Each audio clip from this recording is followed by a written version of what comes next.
Bien-aimés dans le Seigneur, bakundwa mu mwami je vous salue encore ce matin dans le nom puissant de nongeye Jésus-Christ. kubaramutsa muri kino gitondo mu izina ry'umwami wacu ry'ububasha rya Yesu Kristo. C'est toujours votre humble serviteur, Aracari wa mukozi w'Imana aciye bugufi wanyu, le pasteur Charles Bormet, umwungere Charles Bormet, l'ancien prêtre catholique. uwahoze ari umupadiri muri Katolika.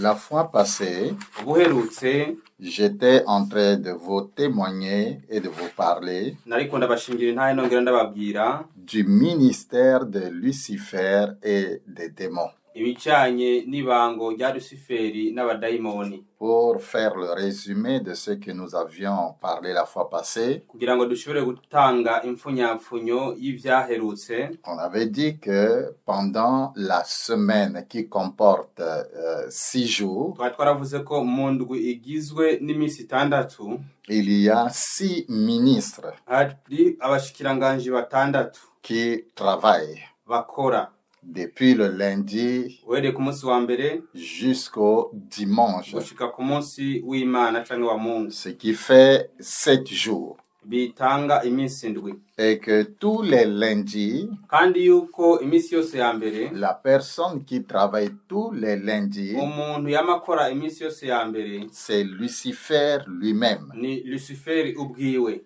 Et sa mission, c'est quoi? Kandi ihangiro ryiwe ni iki? Sa mission, c'est la destruction dans tous les domaines. Ihangiro ryiwe ni kugira ngo azane ukononekara mu bisata byose by'ubuzima. C'est la destruction dans tous les domaines. Nukonona no gusambagura mu bisata byose. Le mardi, Umunsi wa kabiri le démon qui travaille tous les mardis, idayimoni ikora iminsi yose y'uwa kabiri, son nom c'est Nabrot. izina ryiwe yitwa Nabrot. C'est Nabrot. Ni Nabroti. Et sa mission, Kandi ihangiro ryiwe c'est répandre l'honneur et la gloire de Lucifer dans le monde. nukugira ngo akwiragize icubahiro no kuganza kwa Satani mwisi. Sa mission, c'est répandre l'honneur et la gloire de Lucifer dans le monde. Ihangiro ryiwe nukugira ngo akwiragize icubahiro no kuganza kwa Satani mwisi. Alors, la fois passée, nous étions arrêtés là. Rero ubuheruka twari twagarukiye ngaho. Aujourd'hui, nous allons continuer. Uno munsi turabandanya. Nous allons continuer. Turabandanya. Alors, avant de continuer, Rero imbere yo kubandanya, je voudrais déjà donner mon numéro de WhatsApp nagomba kuba ndabahaye nimero yanje ya WhatsApp à toute personne qui désire ku muntu wese yifuza me contacter. kubonana nanje ampamagaye. Alors, mon numéro de WhatsApp, Nimero yanje c'est ya WhatsApp ni plus 243. guteranya amajana 243 Plus 243 guteranya amajana 243 99 99 99 99 510 amajana 510 510 ndasubira nk'amajana 510 23 23 23 23 19 19 19. 19. Voilà, c'est ça mon numéro de WhatsApp Izo nizo nimero zanje za WhatsApp par lequel toute personne qui désire me contacter umuntu wese akeneye kumpama kundondera pourrait l'utiliser. ashobora guca kuri izo. Alors, nous continuons notre enseignement, Rero turabandanya n'inyigisho notre zacu témoignage. inaye yacu. Le mercredi. Munsi wa gatatu. Le mercredi, Munsi wa gatatu le démon qui travaille tous les mercredis, idayimoni yamikora iminsi yose ya gatatu, son nom c'est Astaroth. izina ryiwe yitwa Astaroth. C'est Astaroth. Ni Astaroti. Son nom c'est Astaroth. Izina ryiwe ni Astaroti. Son nom c'est Astaroth. Izina ryiwe ni Astaroti. Sa mission, Ihangiro ryiwe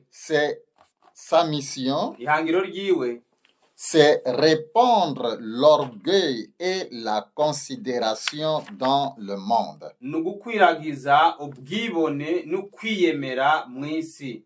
Elle a une mission et des responsabilités. Afise ihangiro yasizeho n'ibintu byo kuzezwa. Sa mission, c'est répandre l'orgueil et la considération ihangiro ryiwe no gukwiragiza ubwibone no kwishira hejuru dans le monde. mw'isi. Sa mission, c'est répandre l'orgueil et la considération dans le monde. Ihangiro ryiwe no gukwiragiza ubwibone no kwishira hejuru no kwikakisha mw'isi. C'est un démon Ni daimoni qu'on appelle aussi bongera bakita déesse Astarté. ikigirwamana kazi Astarte. On l'appelle aussi déesse Astarté. Ni ikigirwamana bongera bakita Astarte. Elle a plusieurs noms. Iyo daimoni ifise amazina menshi. Elle est différente de Marie, mère de Jésus-Christ. Atandukanye na Maria nyina wa Yesu Kristo. Parce que ce que l'Église catholique appelle Marie, mère de Jésus-Christ, Uko ico ishengero rya Katolika ryitwa ngo Maria nyina wa Yesu Kristo, ce n'est qu'un démon iyo nta kindi atari daimoni qu'on l'appelle Astaroth. bita Astaroti. On l'appelle aussi déesse Astarté. Bongera bakacita kandi ikigirwamana kazi Astarte. Un démon qui a plusieurs noms. Ni daimoni ifise amazina menshi. On l'appelle de plusieurs noms. Bayita mu mazina menshi. On l'appelle aussi la reine du midi. Bongera bakayita kandi ngo n'umwamikazi w'amajaruguru. Je suis en train de parler de ce que l'Église catholique appelle Marie, mère de notre Seigneur Jésus-Christ. Ndiko ndavuga ku bishenge na bimwe abakatolika bavuga ngo Maria ngo nyina w'umwami Yesu Kristo. Ce statut que on vénère, on adore là-bas dans l'Église catholique, Kijya gishushanyo basenga bakubahiriza mu shingiro rya Katolika n'a rien à voir avec la vraie mère, Marie, mère de notre Seigneur Jésus-Christ. Ntacyo bisa bisana na Maria nyina w'umwami wacu Yesu Kristo. C'est un démon Ni daimoni que le diable l'a placé dans le monde Armstrong. Satani yasizeho mw'isi imwe bita Armstrong. Que le diable l'a placé dans le monde Armstrong. N'isi ya kuzimu Satani yasizemo uwo mugore. On appelle aussi ce domaine-là le domaine marial. Bongera bakita ico gisata ngo ni gisata ca Maria. C'est un démon qui a plusieurs noms. On l'appelle de plusieurs manières. Ni daimon ifise amazina menshi bayita kwinshi. Sa mission, c'est répandre l'orgueil et la considération dans le monde. Ihangiro ryiwe no gukwiragiza ubwibone no kwikakisha mw'isi. Il y a des gens, lorsque vous le regardez, il est rempli d'orgueil. Il est rempli d'orgueil. Rempli d'orgueil et de la considération. Il se donne lui-même une considération que lui-même ne mérite pas. Pendant qu'il dorme sur un carton, il est très orgueilleux. Mais vous ne trouvez même pas en quoi est fondé son orgueil. Sachez qu'une telle personne est déjà possédée par ce démon qu'on appelle Astaroth. Et ce Astaroth-là a plusieurs noms parce qu'on l'appelle de plusieurs manières. On l'appelle de plusieurs manières. Il y a des gens remplis d'orgueil dans leur vie. Même il y a des pasteurs, des serviteurs de Dieu remplis d'orgueil parce qu'ils sont possédés par ce démon qu'on appelle Astaroth.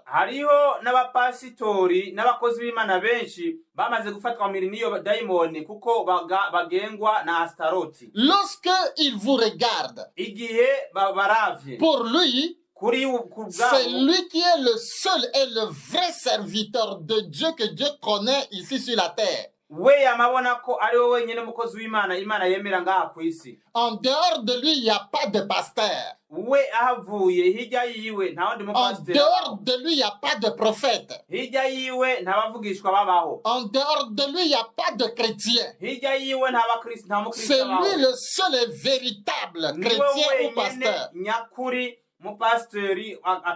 yakishijwe. Nous avons ce genre de personnes même dans nos familles. Abantu bene abo turabafise no mu miryango yacu. Nous avons même des genres de ces personnes-là dans nos églises. Turafise abantu bene abo no mu mashengero yacu. Si ce n'est pas lui, atariwe, le reste c'est nul. Ibisigaye byose ni mpfagusa. Donc tout se résume seulement à lui. Nukuvuga ibintu byose biza kuri we. Sachez qu'une telle personne a besoin de la délivrance. Menya yuko umuntu nk'uwo aba akeneye gubohozwa. La Bible dit même. Bibiliya yonyine iravuga ubwayo. La Bible dit même. Bibiliya yonyine ubwayo iravuga. Que la Bible nous enseigne. Bibiliya iratwigisha. L'humilité. L'humilité. Que l'humilité précède la gloire. L'humilité précède la gloire. Mais l'orgueil destine déjà la personne à sa chute.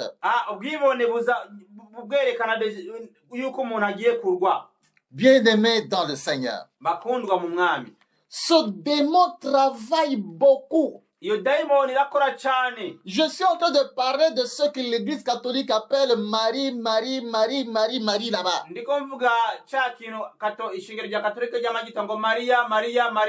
Ça n'a rien à voir avec la vraie mère de notre Seigneur Jésus-Christ.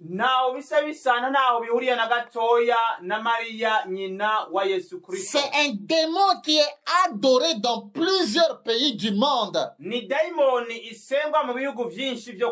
Elle a plusieurs noms. En France, les Français l'appellent Marie de Marigoué. En France, les Français l'appellent Marie de Marigoué. Les Français l'appellent aussi Belphégor. Rome. Les Romains l'appellent Maria Valencia. Maria Valencia. Il y a même des musiciens qui chantent à son honneur. Maria Valencia, quelque chose comme ça. Les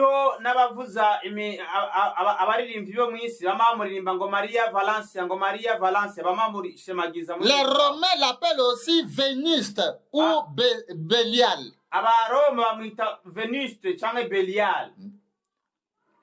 Les Romains l'appellent Maria Valencia, Vénuste ou Bélial. Maria Valencia, Vénuste, Belial. C'est toujours ce statut que vous voyez dans l'église catholique appelée Marie, mère de notre Seigneur.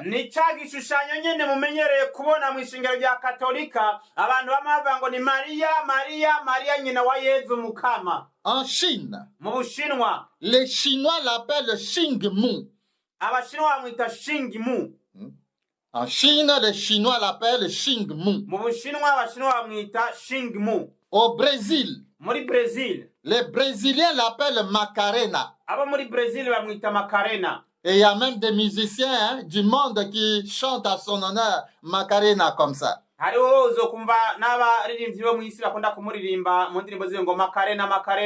En Afrique du Sud, les Sud-Africains l'appellent Ndja. En Afrique du Sud, les Sud-Africains l'appellent Ndja. En Afrique, d'une manière générale, les Africains l'appellent femme noire, femme africaine. Femme noire, femme africaine. On la représente avec une femme avec un bébé au dos. Plusieurs personnes ont récité cette récitation. Femme noire, femme africaine, toi qui m'allétaille, des choses pareilles.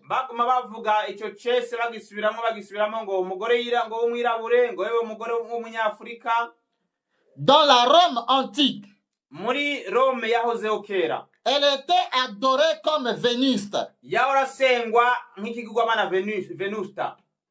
En Angleterre, les Anglais l'appellent Notre-Dame. C'est comme ça que vous allez voir des paroisses Notre-Dame de, Notre-Dame de, Notre-Dame de. En Égypte, les Égyptiens l'appellent AP. AP, APE. APE. Le Royaume-Uni l'appelle maman. Maman. Maman. Qui est aussi le ministre des Finances du Royaume infernal. Ari nawe kandi yongera akaba umushikiranganji atwara ubushikiranganji bw'amafaranga ivy'ubutunzi mw'isi y'ikuzimu. Ce maman est aussi le ministre des Finances du Royaume infernal. Uyo mama yongera akaba umushikiranganji ajejwe ivy'ubutunzi mw'isi y'ikuzimu. C'est comme ça que quand vous lisez la Bible dans Matthieu chapitre 6 le verset 24 niyo mpamvu yo musinye muri Matayo 6:24 et que dans Luc chapitre 16 le verset 18 no muri Luka 16:18 la Bible souligne que nul ne peut servir deux maîtres à la fois. Niyo Bibiri ivuga ngo nta muntu ashobora gukorera abami babiri icyarimwe. Car ou il haïra l'un et aimera l'autre. Kuko ashobora kuzokwanka umwe agakunda uwundi. Ou il s'attachera à l'un et méprisera l'autre. Vous ne pouvez servir Dieu et maman. Ce maman ici, c'est le ministre des Finances du Royaume infernal.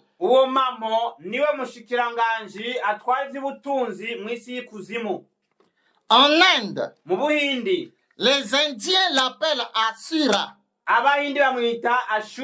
Asura. En Russie, les Russes l'appellent Mom.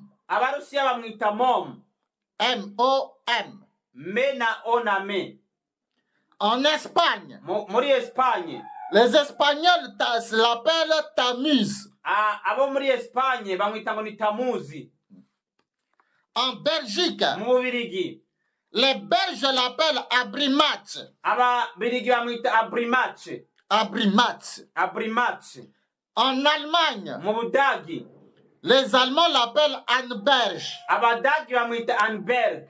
Anberg. En Suisse, les Suisses l'appellent Martine.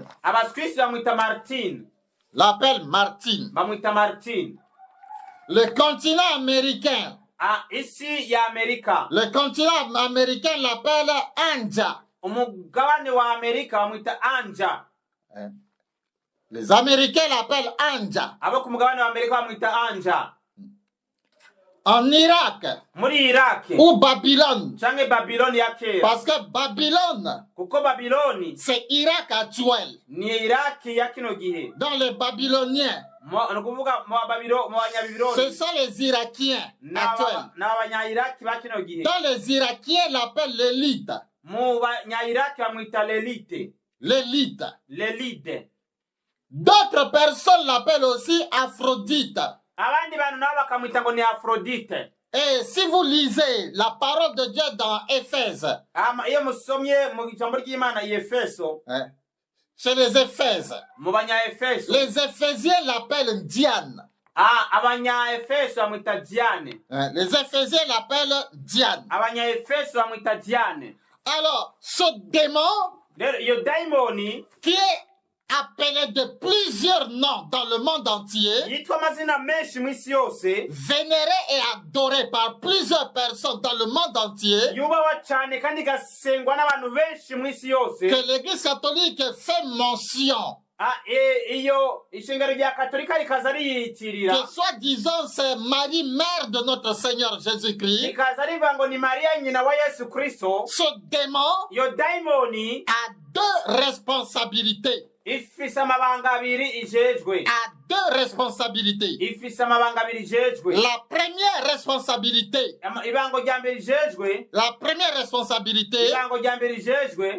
de cette déesse, c'est d'incarner les démons. D'incarner les démons de l'espace. D'incarner les démons de l'espace de son royaume. Et de les envoyer sur la terre. Ce démon, qui est appelé de plusieurs noms, envoie maintenant ces démons sur la terre comme des missionnaires. Comme des missionnaires. Les démons qui sont nés sur la terre de façon mystique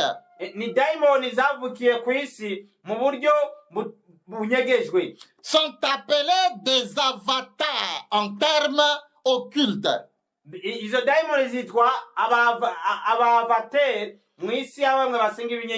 Ces démons sont appelés des avatars. Ça, c'est dans un langage occulte.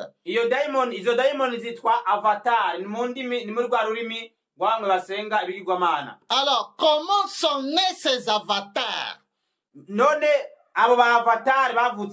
Les avatars dont il est question ici, ce sont des enfants qui sont nés de l'union des démons avec les femmes naturelles de ce monde.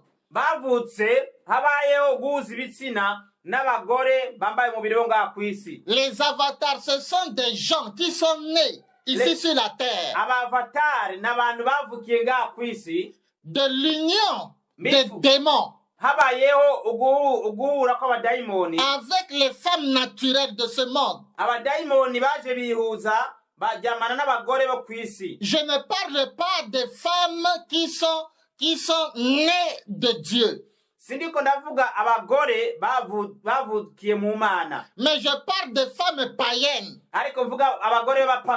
Des femmes païennes. Donc il y a des démons qui couchent, qui ont des rapports sexuels avec ces femmes païennes.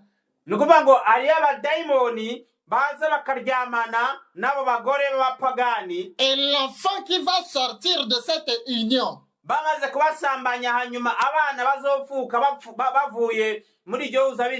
est appelé avatar. Avatar.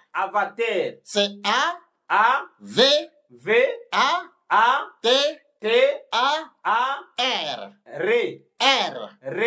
Avatar. Alors, comment ça se passe? Écoutez-moi très bien, mes amis, dans le Seigneur. Lorsque vous avez des problèmes, tu as un problème avec ta femme, tu as un problème avec ton mari, vous ne vous pardonnez pas et vous allez au lit. Lorsque vous allez faire le rapport sexuel là-bas, lorsque la femme va tomber enceinte, l'enfant qui sortira de cette union-là, c'est un avatar. C'est un avatar. Lorsque sur le lit, vous vous bagarrez, vous vous déchirez les habits et par après vous faites un rapport sexuel. Si à ce moment-là, toi la femme tu tombes enceinte, l'enfant qui sortira, ça sera un avatar. Ça sera un avatar. Il y a des gens qui partent au lit, qui font le rapport sexuel, pas avec joie. Tu es mécontent. Tu es mécontente. Mais par peur d'être frappé par ton mari, tu te donnes seulement comme ça. Mais le rapport sexuel que vous faites là, toi-même la femme, toi-même l'homme, tu n'es pas dans la joie.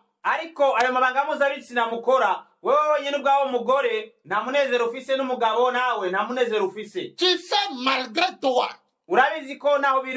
À ce moment-là, muri uwo mwanya si la femme tombe enceinte, umugore niyibungenga l'enfant qui sortira, umwana azovaho c'est un avatar. azoba ari umu avatar. Écoutez-moi très bien. munyumvirize neza, Le rapport sexuel, amabanga mpuzabitsina c'est une adoration ni uburyo bwo guhimbaza que soit vous donnez à Dieu, muba muriko muraha byabure Imana, soit vous donnez au diable. canke mukaba muriko murahimbaza umurwanira. Quand cela ne se passe pas dans la joie, iyo ivyo bitabaye mu munezero ntangere, quand cela ne se passe pas dans la loi, dans la voie normale, iyo ivyo bidaciye mu nzira nziza y'ukuri, quand cela ne se passe pas dans la paix, iyo ivyo bitabaye mu mahoro, l'enfant qui sortira, umwana azovaho c'est un avatar.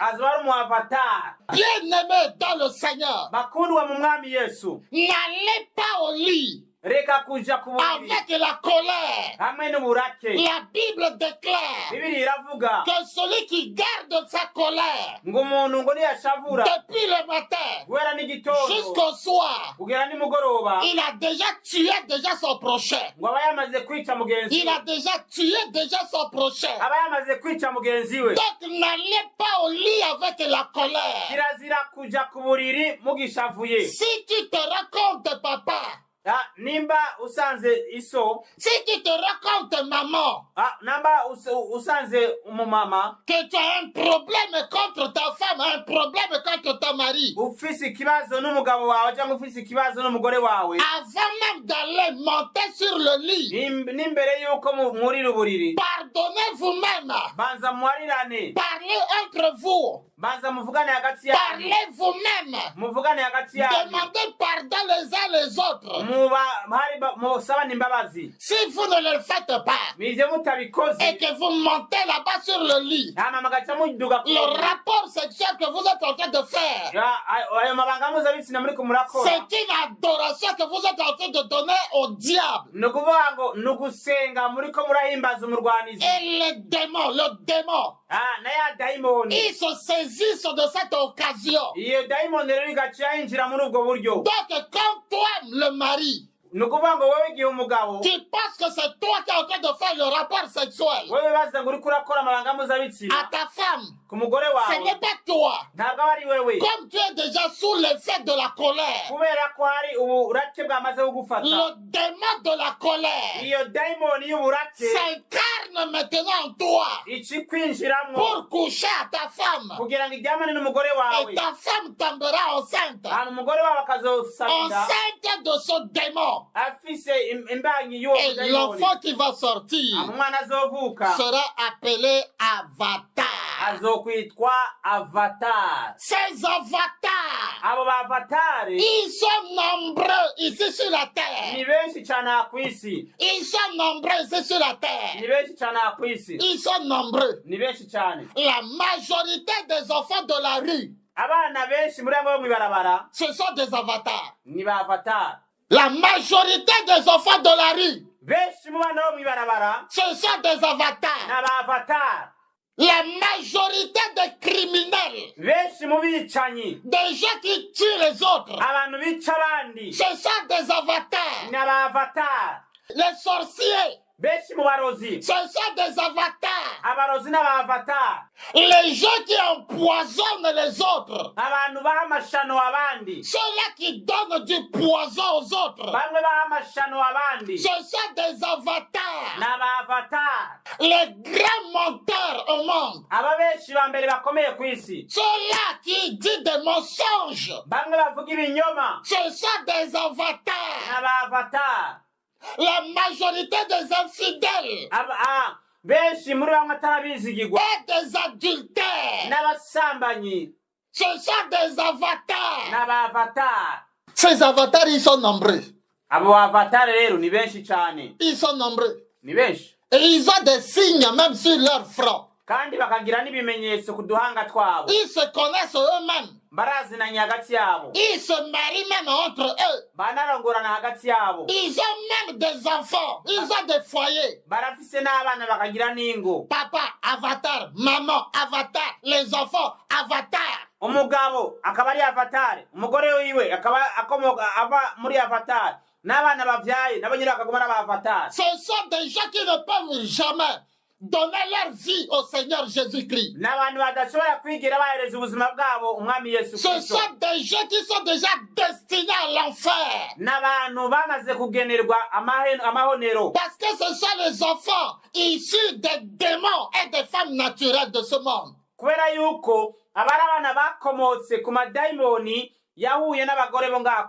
La majorité des gens qui nous font les films, les films de Nigériens, les films de Sud-Africains, les films de Tanzaniens, tous ces acteurs-là, la majorité de ces acteurs, ce sont des avatars.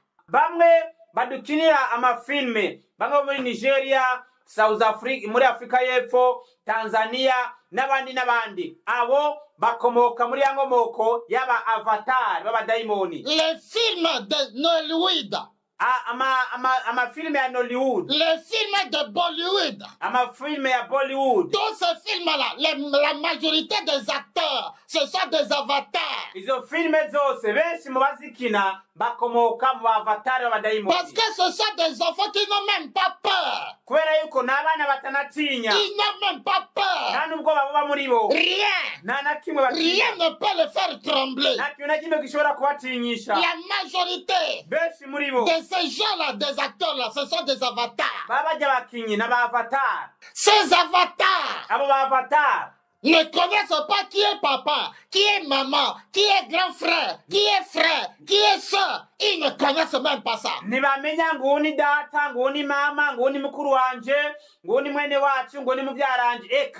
Un enfant avatar peut frapper même son papa, peut frapper même sa maman. Un enfant avatar, il peut prendre le couteau, il peut prendre la machette, couper même la tête de son papa, blesser même sa maman, blesser même son grand frère, sa grande soeur. Parce que lui, l'avatar, il ne reconnaît même pas qui est papa, qui est maman, qui est frère. Il ne connaît pas ça. Dès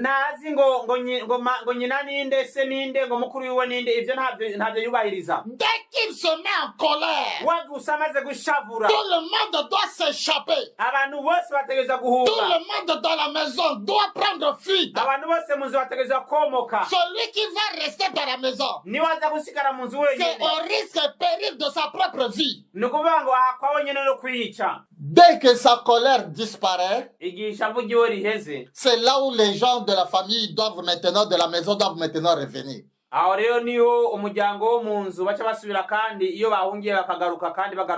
Mais quand il s'énerve, personne ne peut l'arrêter. Tout ce qu'il voit devant lui, si c'est un couteau, il va prendre. Si c'est une arme, il va prendre. Si c'est un bâton, tout ce qui va se présenter devant lui, c'est une arme qu'il doit seulement utiliser. S'il faut verser le sang, il va verser. C'est un avatar. Ils sont nombreux ici sur la terre. Et ces avatars, ils sont très intelligents. Ce sont des gens très intelligents. Ce sont des grands médecins. Ce sont des grands docteurs à l'université, dans les universités. Il peut t'enseigner plusieurs matières, disciplines. Ce sont des grands scientifiques.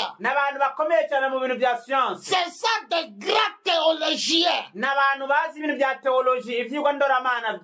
Ces avatars, ce sont des grands théologiens. Ils peuvent même te parler de Dieu. Mais cependant, il ne connaît pas ce Dieu-là. Il peut même te parler de Dieu. Mais cependant, il ne connaît même pas ce Dieu-là.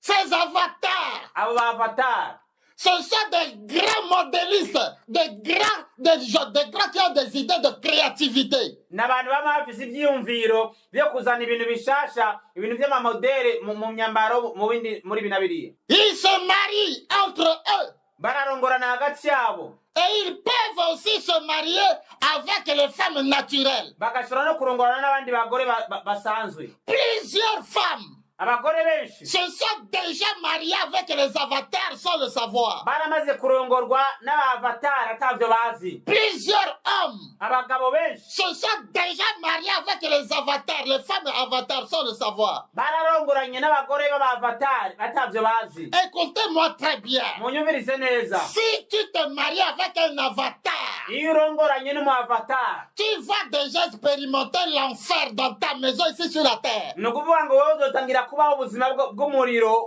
w'ibihe bidashira mu nzu yawe. Si tu as une femme avatar, ufise umugore w'umuavatar, si tu as un mari avatar, ufise umugabo w'umuavatar, l'enfer, l'enfer, umuriro udashira. Tu vas goûter ça dans ton foyer ici sur la terre. Uzotangura kuwonja ukiri mu nzu yawe kw'isi. Parce qu'il va t'amener à régner même Dieu. Kubera ko azonagutuma wihakana n'Imana. Il ou elle va t'amener à régner même Dieu, à maudire même Dieu. Azogutuma n'Imana uyihakana. Voilà pourquoi en matière de mariage, niyo mpamvu mu bijanye no kubaka ingo, ne te précipite pas dans le choix de ton mariage. Reka kwihuta mu gucagura ibya mariage yawe. Prie, senga, jeûne, cherche la face de Dieu. Que Dieu lui-même te révèle l'homme avec qui tu dois passer ton éternité ici sur la terre. Bien-aimé dans le Seigneur, ces avatars sont responsables de la création des mouvements occultes.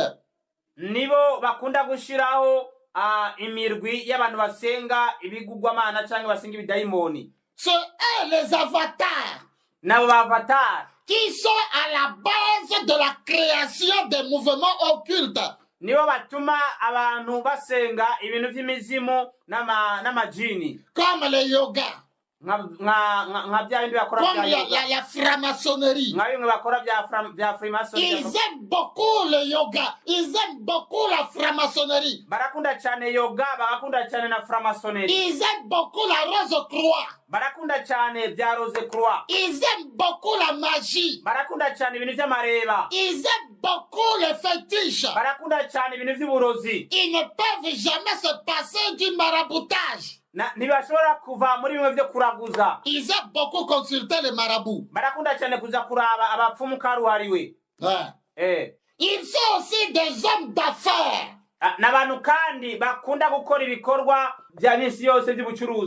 Ils sont des célébrités musicales. Ils sont dans le cinématographique. Ce sont des grands savants. Ce sont des grands chimistes. Grands chimistes. Bien-aimés dans le Seigneur. Ce que l'Église catholique appelle Marie, Marie, Marie. Ce n'est qu'un démon qui a plusieurs noms, comme je viens de vous citer ici avant. Elle a pour mission. Elle a pour mission bien responsabilité. D'inspirer des hommes sur la terre. De créer des fausses religions occultes.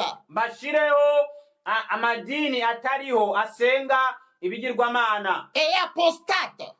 Donc, c'est elle qui inspire les hommes. Et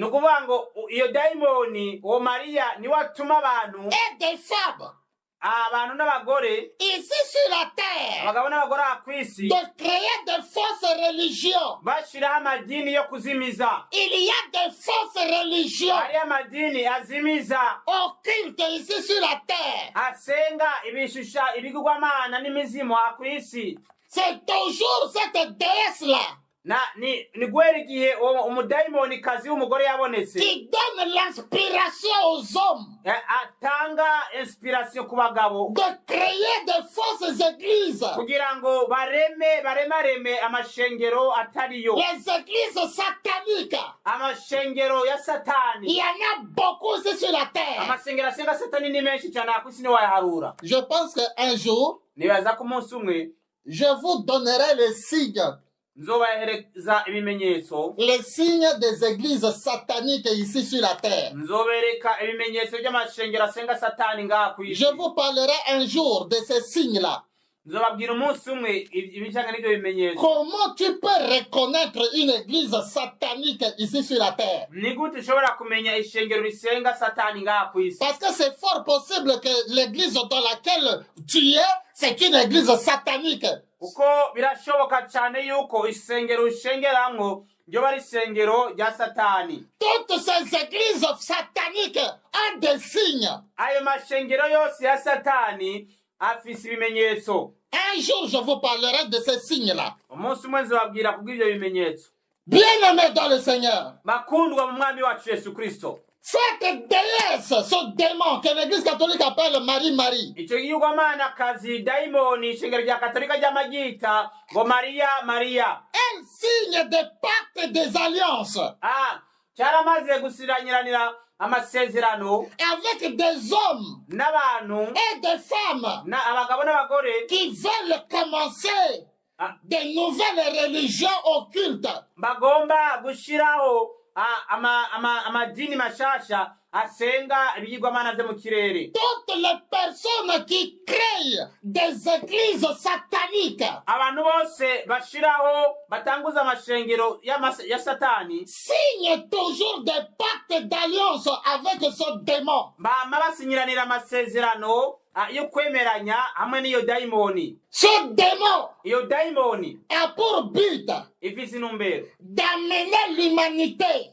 yo kujana abantu bose à adorer des faux dieux kugira ngo basenge imana atarizo et des idoles n'ibigirwamana n'ibishushanyo, par l'entremise de fausses religions abivanze mu madini atariyo et des groupes occultes. hamwe n'abasenga ibigirwamana byo mu kirere n'ivy'ikuzimu. Aujourd'hui, il y a des faux dieux ici sur la terre. uno munsi hari ibigirwamana atari vyo kuri ino si. Bien-aimés dans le Seigneur, bakunda uwo mwami wacu Yesu, ici sur terre, kw'isi il y a 72 dieux. habaho imana 72. Il y a 72. hariyo 72. 72 72 Dieu ici sur la terre. ibigirwamana ngaha ku isi. Donc, ce n'est pas tout ce qui se dit Dieu, Dieu, Dieu, Dieu, qui est le Dieu d'Abraham, d'Isaac et de Jacob. Non. ntabwo ari citse imana cyose ari ya mana y'ukuri tuzi ya Aburahamu, ya Isaka na Yakobo. oya, Tu peux déjà te retrouver dans une église. urashobora kuba umaze kwisanga mu ishengero, Mais si ce n'est pas le véritable Dieu d'Abraham, d'Isaac et de Jacob qui est adoré, ariko ugasanga ntabwo ari imana nyakuri isengwa muri urwo rusengero, imana ya Aburahamu, ya Isaka na Yakobo, tu es déjà perdu d'avance. wewe waramaze gutakara, warazimiye kera. Tu es déjà dévoué à l'enfer déjà sans le savoir. wewe waramaze gutwarwa ikuzimu watavyuzi. Alors c'est cette déesse-là rero nico yigirwamanakazi qu'on appelle Marie, mère de Marigwe. bita Marie de Marigwe. Marie w'Imarigweya. C'est elle niwe qui amène l'humanité entière atuma abantu bose à adorer des faux dieux basenga imana atarizo et à créer des fausses religions occultes. bagashiraho n'amadini y'ubuzimize atariyo. Aujourd'hui, uno munsi c'est elle qui chapeaute ce qu'on appelle l'écuménisme. niwe ahagarariye hejuru bimwe bita ngo ecumenisme, ihuriro ry'amadini yose. C'est elle qui chapeaute ce qu'on appelle l'écuménisme. Ce mari-là, qui, soi-disant mari-là, qui chapeaute ce qu'on appelle l'écuménisme. uwo yita Mariya niwe ahagarariye ari hejuru y'ivyo bita ecumenisme. On a pris les catholiques, on a pris les musulmans, on a pris certains chrétiens, les églises pentecôtistes, quoi, et tout ça là. On a dit non, vous êtes ensemble, vous êtes les mêmes, vous adorez c'est le même Dieu. C'est faux! C'est faux. On n'a pas le même Dieu. Bafashe ishengero rya Katolika n'abayisilamu n'abandi bakristo bamwe bamwe n'andi madini babashira hamwe babira ngo mwese musenga Imana imwe. Oya, ntabwo dusenga Imana imwe, ubwo n'ububeshi si Imana imwe. Même le Dieu que adorent les musulmans, ce n'est pas le même Dieu que nous les chrétiens. N'Imana abayisilamu basenga ntabwo ari Imana imwe na twebwe abakristo dusenga. Oya, il y a 3 Jésus dans le monde. mwisi hariho ba Yesu batatu. 3 Jésus dans le monde. Ba Yesu batatu mwisi. Il y a le Jésus Hariho Yesu qu'on appelle le Christ roi. bita Kristo umwami. C'est le Dieu des Romains. N'Imana y'Abaroma. C'est les Romains qui l'ont imposé à tout le monde sur la surface de la terre. Roma niyo yazanywe kugira ngo isi yose musenge. C'est ce Jésus-là que l'Église catholique prêche. Uwo Yesu niwe ishengero rya Katolika ryigisha. Et il y a certaines églises Hariho n'amashengero qui sont dans l'écuménisme. amwe amwe yamaze kwinjira muri ekumenisme. Prêche aussi ce Jésus-là, Christ roi. Nayo yigisha uwo Kristo umwami. Vous allez voir des paroisses qu'on appelle les paroisses Christ roi.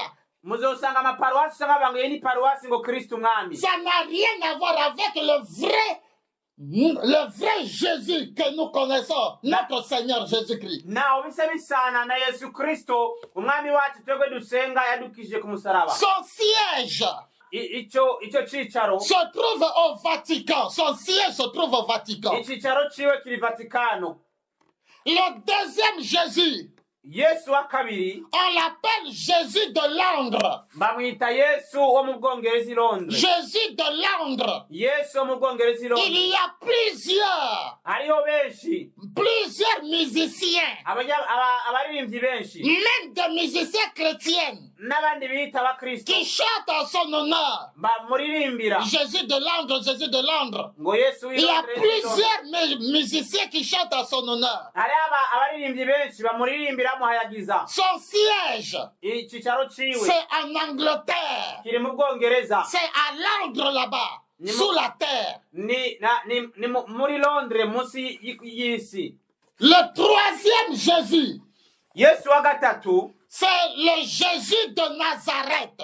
ni Yesu umunyanazareti. Le Jésus de Nazareth, Yesu umunyanazareti, fils de David. haleluya, umwana wa Dawidi. Ce Jésus Uwo Yesu en qui vous et moi nous croyons en lui. uwo jewe na mwebwe twizera muri we. Bien-aimés dans le Seigneur, Bakundwa mu mwami, ne tombez pas dans le piège du diable. nimukagwe mu mutego w'umurwanizi. La deuxième responsabilité Igikorwa ca kabiri de ce démon ciyo daimoni qu'on appelle Marie, mère de notre Seigneur Jésus-Christ. bama bita ngo Mariya ngo nyina w'umwami wacu Yesu. La deuxième responsabilité, c'est quoi? Igikorwa ca kabiri ajejwe niki De ce démon, ciyo daimoni c'est d'envoyer no kurungika et propager no gukwiragiza les maladies sur la terre. ingwara mw'isi. C'est d'envoyer no kurungika et de propager no gukwiragiza les maladies sur la terre. ingwara mw'isi. Et ces maladies kandi izo ngwara voyagent en espace. ziragendagenda mu kirere. Voyagent en espace. Zigendagenda ngaha hejuru mu kirere Comme des flèches.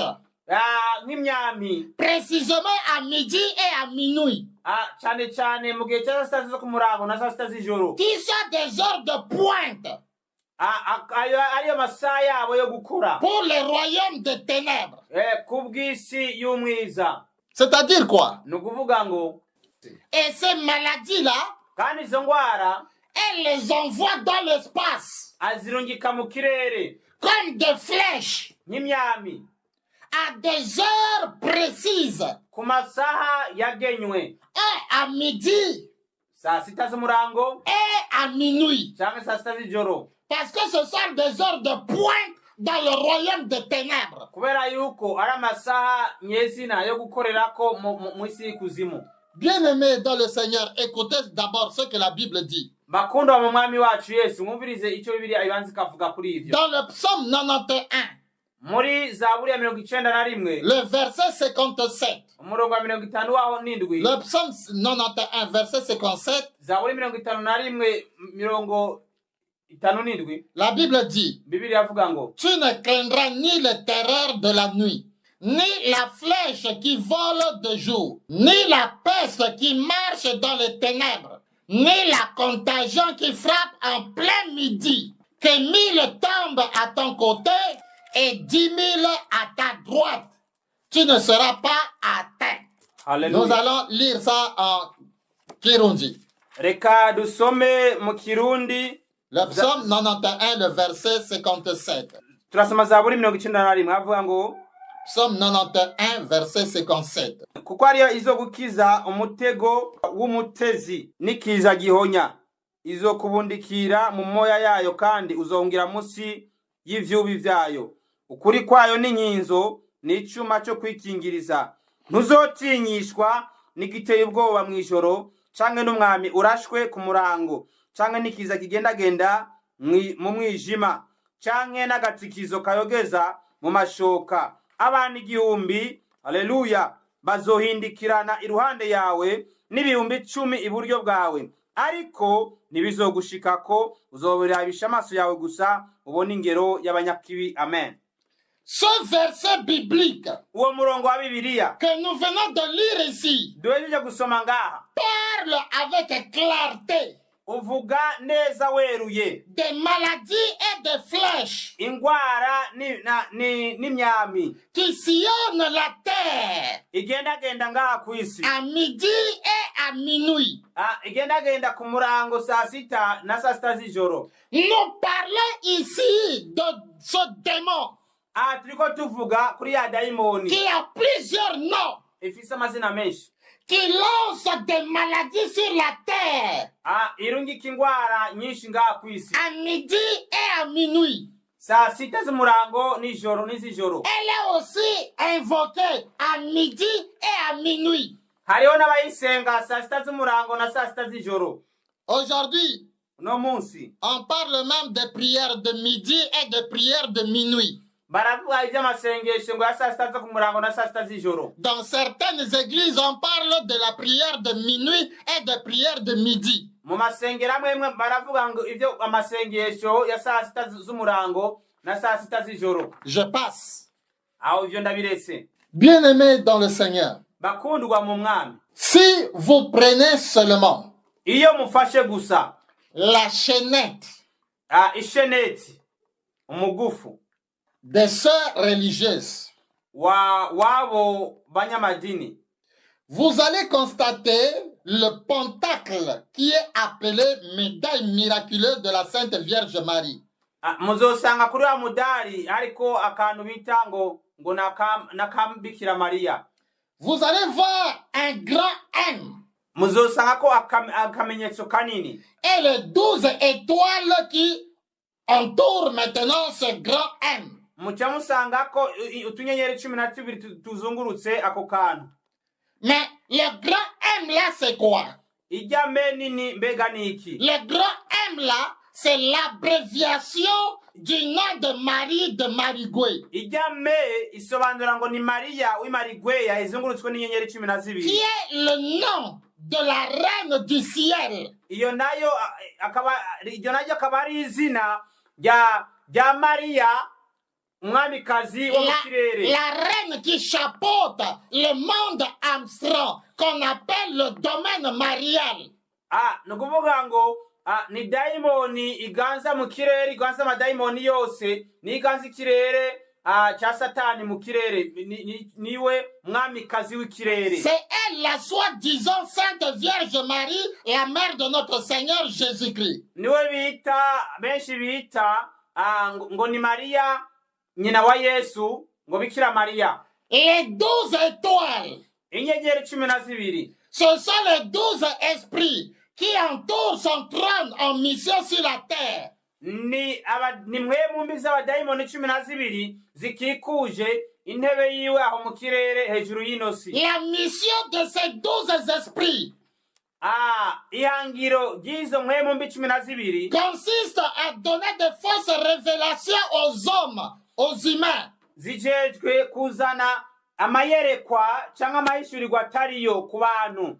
Je vais parler ici de fausses révélations mensongères. Ndaza no kuvuga ku bijanye n'imbono n'amayerekwa y'ibinyoma. Aujourd'hui, uno munsi, même dans nos églises, no mu mashengero yacu, certaines révélations qui se font, amahishurirwa amwe asohoka, la plupart, menshi, ce n'est pas le Saint-Esprit de Dieu qui parle. C'est pas le Saint-Esprit de Dieu qui révèle ces choses-là. Un esprit mauvais peut aussi donner une fausse révélation. Il peut donner une prophétie. Il peut donner une parole de connaissance.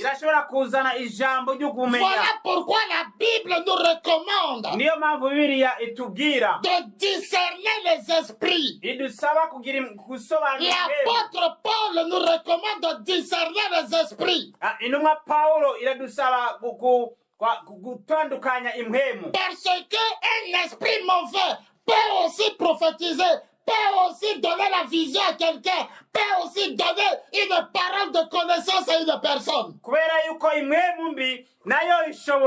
guhereza yishurirwa umuntu ikamuha ijambo ry'ubwenge imwe mu mishobora no kuzana n'ubuvugishwa. Plusieurs personnes abantu benshi sont déjà tombés dans le piège du diable baramaze kugwa mu mutego wa murwanizi à cause de la prophétie, kubera iby'ubuvugishwa, à cause de fausses révélations, kubera amayishurirwa atariyo. Rappelez-vous dans les Actes des Apôtres, mwibuke mu byakozwe n'intumwa, il y avait aussi un magicien qui donnait des prophéties et des visions aux gens. Mais le jour où les gens l'admiraient, le jour où il a rencontré Paul,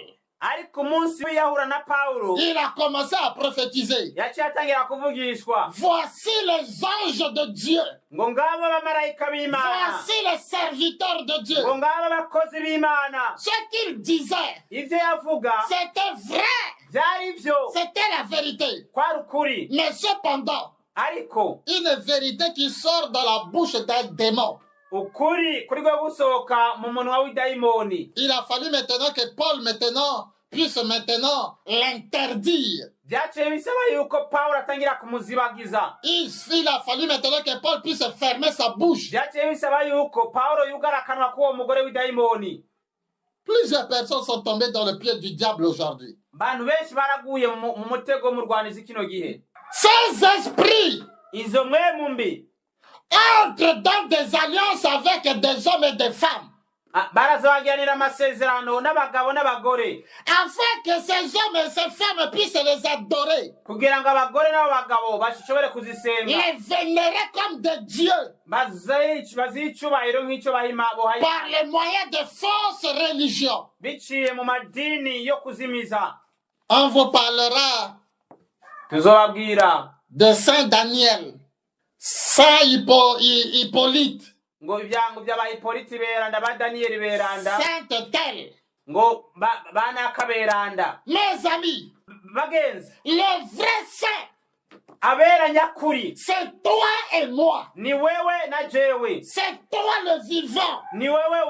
C'est toi qui es saint. Ce n'est pas un cadavre, un mort qui est saint.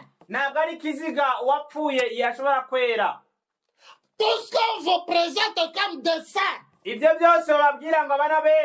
sont des démons, des esprits mauvais.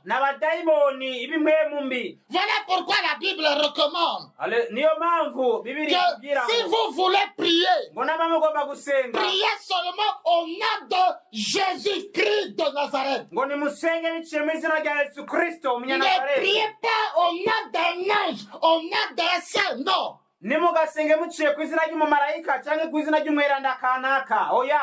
Beaucoup sont déjà dans ce piège.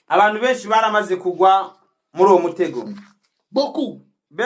Il y a des sectes chrétiennes aujourd'hui, plusieurs.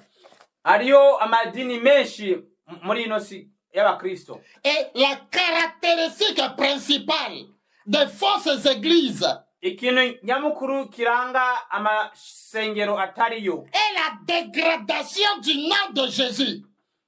Ningene izina rya Yesu ryamaze guta agaciro. Et la dégradation du nom de Jésus. Nuguta agaciro ku izina rya Yesu.